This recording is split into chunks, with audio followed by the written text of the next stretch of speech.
My boyfriend broke up with me for the dumbest reason after I supported him for years, but he forgot the house is in my name, and now he's living in his car. Let me preface this by saying I've been with Finn for 6 years. 6 years of what I believed was love, loyalty, and definitely a whole lot of patience. And when I say patience, I mean I've been the one supporting him financially while he bounced between passion projects. There was the YouTube channel that never took off, despite him insisting he'd be bigger than the NFT craze he swore he was ahead of the curve on. Spoiler, he wasn't, and his brief stint trying to make it big in crypto, where he lost most of his savings. During all of this, I held us down. Mortgage, me. Utilities, me. Groceries, also me. Car payments, you guessed it, me. Finn was the dreamer, and well, I guess I was the fool who kept believing in those dreams. Every time he'd come to me with a new idea, eyes bright with enthusiasm, I'd push down my doubts and support him. This time will be different, he'd say, and like an idiot, I believed him. Things started getting weird about 2 weeks ago. Finn began acting distant, spending more time than usual on his phone, and making these odd comments about needing space to grow and finding himself. I didn't think much of it at first. He tends to get philosophical when he's about to start another project. But then he started making these comments about the state of the house, which was new. He'd point out unwashed dishes or unfolded laundry with this weird, judgmental tone I'd never heard from him before. Then last week, he sat me down at our kitchen table after I got home from work. He had this serious look on his face that I'd only seen a few times before, usually when he was about to announce another failed venture. But what came out of his mouth made me question if I was living in some parallel universe. "I think we should break up," he said. "You don't do enough around the house." I actually laughed. I thought he was joking. But when he didn't crack a smile, I felt something inside me just shift. This man, who I've basically been mothering for 6 years, was accusing me of not contributing enough. When I asked him to clarify, because surely he wasn't serious, he doubled down. "You never clean up after yourself, and I feel like I do all the emotional labor around here. I'm always the one who has to point out when things need to be done. Let me paint you a picture. I work insane hours to keep us afloat while he's at home, brainstorming his next big move. Yes, sometimes I'm too tired to do the dishes right away or fold laundry immediately. Sometimes I leave my coffee mug on the counter or forget to put my shoes away. But you know what I do? Pay every single bill that keeps a roof over our heads and food in our fridge." Meanwhile, Finn's biggest contribution to our household has been reorganizing the bookshelf by genre 3 times and throwing out my perfectly good Tupperware because it didn't spark joy anymore. This is the same man who has a meltdown if the Wi-Fi goes out for more than 5 minutes. Guess who calls the provider every single time? Me. Every birthday, holiday, or weekend activity planned by me. He won't even order takeout without asking for my input 3 times, and then still managing to get my order wrong. But here's where it gets truly bizarre. After his little breakup announcement, Finn started acting like the house was already his. He made this smug comment about how this will be a good reset for both of us, and suggested I could move back in with my mom or something. He even started talking about how he was going to turn the guest room into his office once I was gone, and how he might get a dog since there won't be anyone to complain about the hair anymore. That's when it hit me. He genuinely seemed to have forgotten, or maybe never realized, whose name is actually on the deed to this house. Hint, it's not his. Not even close. This house was my inheritance from my grandparents, and I'm the sole owner. Every mortgage payment, every repair, every utility bill. It's all in my name. I excused myself, went upstairs, and locked myself in our bedroom. I'm not going to argue with him or try to change his mind. No, I'm going to let him sit in his little delusion for as long as he wants. Let him think he's winning this breakup. Let him think I'm packing my bags and heading out the door. Because here's the thing, Finn has no idea what's coming. He has no clue that he's about to lose everything. And honestly, I can't wait to watch him realize just how badly he screwed up. First update. So I mentioned in my last post that my boyfriend, well, ex-boyfriend now, Finn, broke up with me out of nowhere, claiming I didn't do enough around the house. This, of course, was hilarious because I've been the one paying for literally everything. Mortgage, utilities, groceries, while he's been working on himself. Made it obvious. He started lounging around like the king of a castle he hadn't even built, leaving messes everywhere and playing his games until 4 a.m. Like nothing had changed. He even started telling me I needed to pack up so I could leave in an orderly way. Meanwhile, I was just sitting there in shock, waiting to see how far this delusion would go. Spoiler, it went very far. About a week after the breakup, Finn told me he was having a friend over. This was during one of his moments where he barely looked at me, muttering something about how I needed to respect his space. Respect his space? In my house. Sure, buddy. I just nodded, thinking, okay, let's see who this friend is.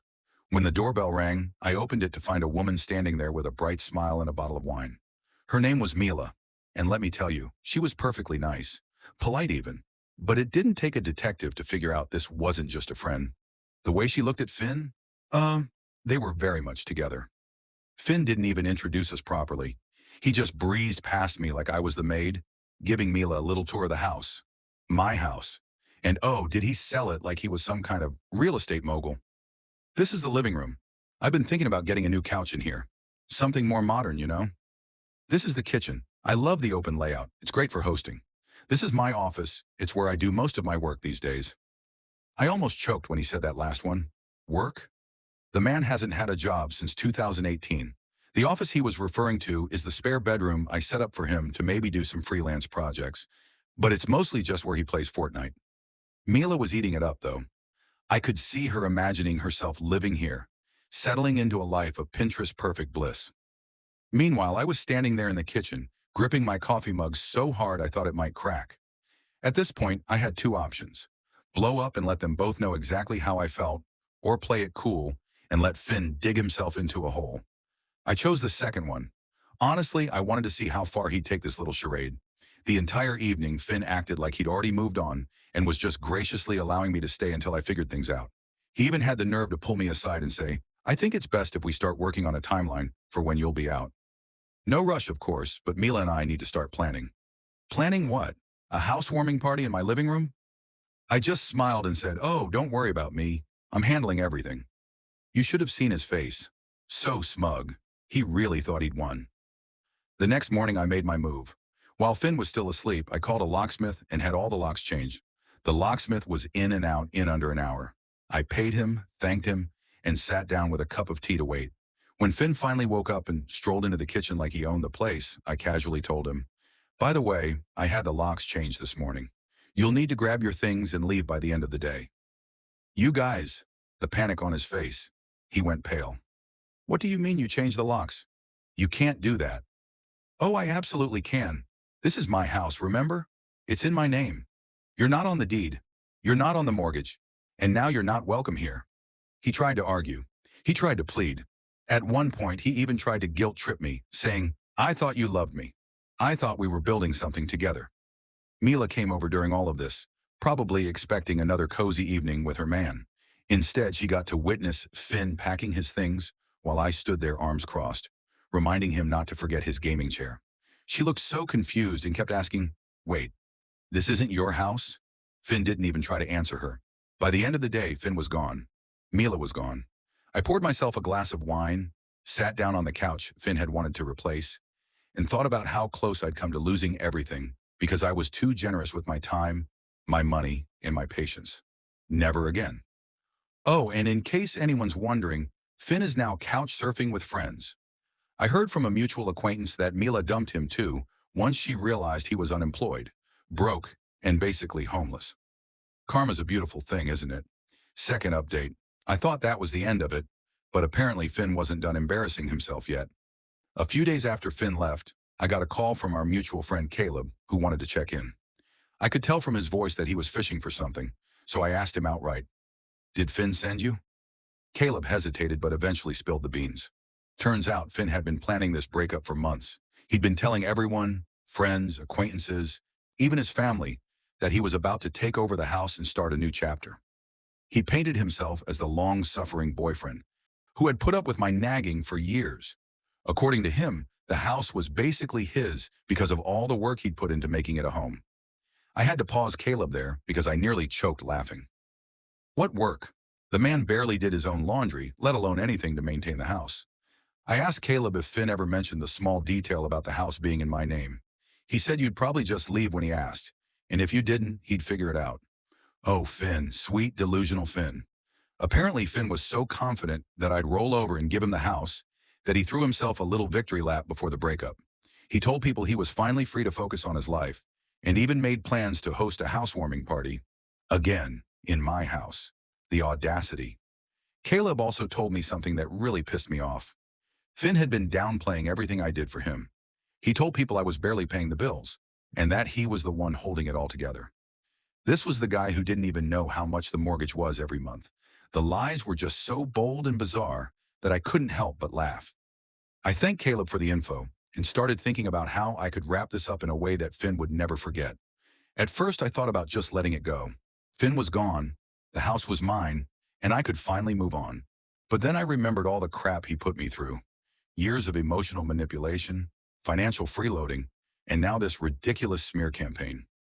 No, I wasn't going to let it slide. I decided to hit Finn where it hurt most, his ego. First, I sent a polite but firm group message to our mutual friends clarifying a few things. The house was in my name. 100%. Finn never paid a dime toward the mortgage or bills. Any claims that he built our life together were outright lies. I kept it factual and unemotional. But I made sure to include screenshots of our old lease agreements and utility bills with my name on them. He even included a photo of the deed with only my name. I wasn't about to let him twist the narrative. Second, I reached out to a local charity that helps people furnish their homes. I donated all of Finn's leftover junk, his old desk, a couch he never sat on, and even the gaming chair he left behind in his rush to leave. They were thrilled to take it, and I was thrilled to see it go. Lastly, I decided to let Finn's parents know what had really been going on. They'd always been kind to me, and I felt like they deserved to know the truth. I didn't go into every detail, but I told them enough to make it clear that Finn's victim narrative was a complete fabrication. The group message blew up almost immediately. Most people were shocked but supportive, saying they had no idea Finn was spinning such a ridiculous story. A few of his closer friends tried to defend him, saying he was going through a lot, but I shut that down quickly. We all go through things, I said, but that doesn't give you the right to lie and steal. Finn, of course, found out about the message and called me furious. He accused me of ruining his life and said I had no right to air our dirty laundry. I told him calmly that he'd been doing that himself for months. I just corrected the record. Then I hung up and blocked him. As for his parents, they were horrified. They apologized profusely and said they had no idea Finn had been treating me so poorly. His mom even offered to pay me back for some of the bills he racked up, but I declined. I wasn't interested in money. I just wanted them to know the truth. The real cherry on top came a few weeks later when I ran into Mila at a coffee shop. She approached me, clearly embarrassed, and apologized for getting involved. She said Finn had lied to her about everything, including how the house situation was mutual. Then she told me the funniest thing I've heard all year. Finn was living in his car. Apparently none of his friends wanted to take him in after learning the truth, and his parents weren't interested in bailing him out either. He'd burned too many bridges and now he was reaping the consequences. I don't wish homelessness on anyone, but in this case, I can't say I feel too bad. He made his bed, or in this case, his back seat, and now he has to lie in it. Third update. So remember how I mentioned Finn wasn't done trying to get his house back? Well, grab your popcorn because this story just got even more ridiculous. Last week, I was having lunch with my sister Nora when she started acting weird. She kept checking her phone and giving me these strange looks, like she wanted to tell me something but couldn't figure out how. Finally, I just asked her what was up. Don't be mad, she started, which is never a good sign. But Finn reached out to me last week. I nearly spat out my drink. What? Turns out, Finn has been going around telling everyone who'll listen that we had some sort of verbal agreement about the house. According to him, we were practically married. We weren't, and he'd contributed significantly to the household. He hadn't. But here's the real kicker. He asked Nora for money. Not just a little money either. He wanted enough to get back on his feet and fight for what's rightfully his. And she gave it to him. Before you grab your pitchforks, let me explain. Nora and I have always been close, and she's usually the smartest person I know. But Finn apparently fed her this sob story about how he'd invested everything in our relationship and was now homeless because of me. He even showed her screenshots of some bills he'd paid years ago, conveniently leaving out the fact that he'd paid them with my money. I felt bad for him, Nora admitted, looking guilty. He was living in his car, and he seemed so sure about everything. He said he just needed enough to get started again. I sat there trying to process this betrayal. How much did you give him? $2,000, she mumbled into her coffee. $2,000. I was about to lose it. But then Nora pulled out her phone and showed me their text conversation. As I read through it, I realized something. My sister might be smarter than I thought. See, Nora hadn't just given him the money. She'd made him sign a proper IOU, complete with repayment terms and interest. She'd even gotten him to put his car up as collateral. When I asked her why she went to all that trouble for a small loan, she just smiled. Because I knew he was full of it, she said. I wanted proof of exactly how desperate he was getting. Plus, I figured having a document showing he had to borrow money might come in handy later. I could have hugged her right then. But the story gets better. Remember Caleb, our mutual friend who spilled the beans about Finn's pre-breakup plotting? Well, he sent me screenshots of Finn's social media posts where he's been painting himself as this victim of a calculated gold digger who trapped him in a relationship just to steal his future earnings. Yes, you read that right. He thinks I spent 6 years supporting his unemployed self because I was after his future money. The money he was definitely going to make from all those failed projects I funded. The posts are full of vague accusations about how I manipulated him and took advantage of his trusting nature. According to Finn's new version of events, he was the one who supported me emotionally while I was unstable and unable to maintain healthy relationships. This from the man who once had a 3-hour meltdown because I bought the wrong brand of energy drink. But here's where it gets really interesting. My friend Zoe has been keeping track of everyone Finn's reached out to, and apparently he's been telling different stories to different people. To some, he's the victim of a manipulative ex. To others, he's a generous partner who gave up everything for me. And to a few, he's even claiming we had some sort of business partnership that I betrayed. The stories keep getting more elaborate too. Last week, he told someone I had promised to put his name on the deed as a birthday gift, but then changed my mind out of spite. Pretty creative for someone who once forgot my birthday entirely because he was too busy trying to become a Twitch streamer.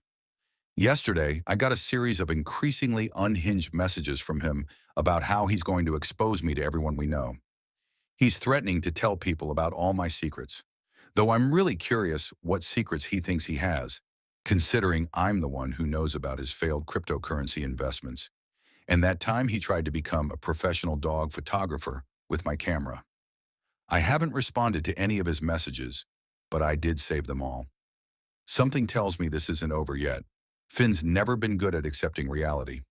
And now that he's burned through Nora's money, probably on another get-rich-quick scheme, I'm sure he's cooking up some new plan to try to get what he thinks he deserves. Last update. So last Sunday, I was doing my weekly grocery shopping when I literally ran into Finn's mom at the store.